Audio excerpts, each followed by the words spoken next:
This video is for all the solo artists out there. You're busy, and so am I. I should be doing 20 other things than filming this video right now, but I felt like it really needed to be made because so many artists can't find the time to finish their music. I have 3 ways to help you be more productive in the studio so you can get your music done faster and get it out into the world. Here's 2 mistakes that you're making when it comes to music and the other things that are in your life. 1, you're not being strategic about working on your music, which is causing time to pass you by. And 2, when you do have time to work on your music, you're not making any progress. So let me explain the logic behind these mistakes a little bit. If you're serious about getting your music out there, your music should not fall to the wayside with every commitment. It needs to be alongside those other things in your life. Too many times have I let my calendar fill up, preventing me from making music and preventing me from making any progress. Then when I finally get to work on my music, it's been so long that I don't even know where to pick back up, and I end up getting frustrated and I put it down again, just not making any progress.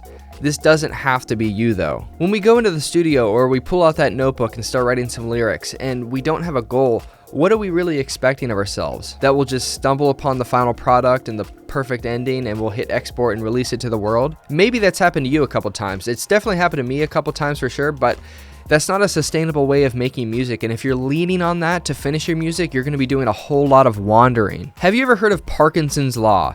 It's the idea that work expands to fill the time available. We have so many things that distract us from getting these things done, and if we let those things distract us, things like, should I go back and change the intro of this song, or change the intro of this video I just shot? Would this sound a little better for the track? Or maybe this doesn't rhyme so well. We ask ourselves all these little questions, but we don't actually stop and understand the big picture. So here's 3 solutions to help you stay productive and finish your music. But before I give you these, please let me know down in the comments what type of music you make. I'd love to hear what you're working on. So 1, stay in your lane. Before you do any work on that song of yours, first solidify what it's going to be. I want you to write in your notes these things for your song: the key of the song, the overall emotions, the main instruments / what they might sound like, and also a description of the song. So you might ask, why would I do that? Because I want you to think of these people that could listen to your song. A person who's never heard it before and they're going to listen to it and tell their friends about it, a radio DJ who needs to do a quick introduction on you and your music and needs to talk about the track before they play it to their audience, and also a music journalist who's doing a write-up about you and your music and is going to make a Spotify playlist showing your essential tracks. So how would all these people respond and categorize your song in their minds? Think about these things, solidify them, and make that the song you're going to work on. Make an effort not to go off onto these little tangents where you're experimenting and trying new things. There is a time and place for that, but when it comes to trying to get your music done, keep it within a certain set of boundaries and get the track done like that. Categorizing your song on the front end is really going to help it on the back end once you get it done and be like, well, who do I submit this to? What type of labels would like this? Should I submit it for sync licensing? If I did, how would I describe it? It's a weird way of thinking, how would I be placed into a sorting list? But that's how music works. I mean, you go on any playlist on Apple Music or Spotify, and everything's curated by sound and vibe and artists and the culture. You're a part of that too. All right, and then the next method is time blocking. Here, we're gonna start with small commitments and then work up to bigger ones over time.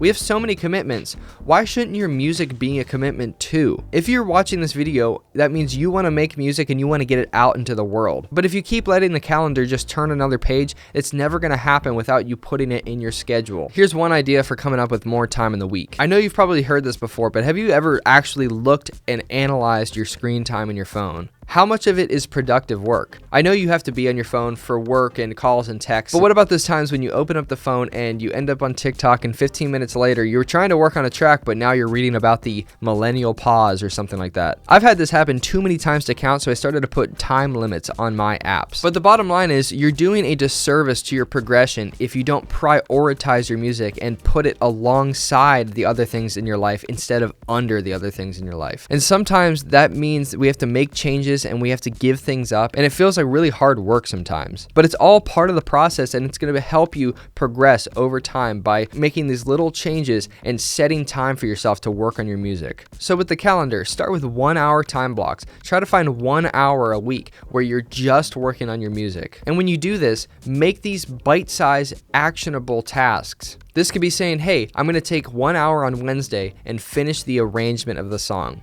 After you finish that, then you can go on to your next goal. And you can start to look at your music as something that had a beginning and now you're on a track to getting it completed. When you separate and compartmentalize these goals and these time blocks, you will have a clear understanding of what you need to get done in a measurable time frame. This is to fix the dreaded, daunting thought of, I need to get this song done. I've had it for 6 months now on my hard drive. And the third thing I have for you is, get the song done before you make it perfect. In this way of working, your first take does not have to be the take. It just has to be an entire take that fills the entire length of the song. After you finish the length and the arrangement of the song, then go back and improve things because you're going to have a better understanding of how each change you make affects the overall song. It's just a better way to work. This way of working is going to help you make progress instead of going back to tweak little things that only 1% of people are ever going to notice. So with all those thoughts in mind, I want to ask you, what is your bottleneck in your music?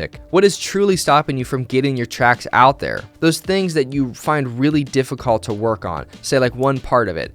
I hate producing or I hate mixing. It takes me forever. If you find a specific difficulty with one of those things, then you should go out and find somebody that can help you with that thing. Those people exist out there and they're not that hard to find. And these people can help you get your music done because then you're able to focus on what you want to focus on in the song and you can let your mind rest in that other area that you hate touching. If your bottleneck is production, I can totally help you out with that because I'd love to produce a track for you. I specialize in producing electronic music for solo artists and I'd love to help you get your track done and out into the world. And we can do this from anywhere in the world. All you need is a recording setup. I love talking with artists and hearing about the music they make and they want to make, and I love helping them get it off their hard drive and out into the world. I really hope you can get something out of these ideas in this video. I really want to know what has helped you to stop spinning in circles and put your music out there. Please leave a comment below. All right, thanks. I'm Dan from One Channel Productions and have a great day.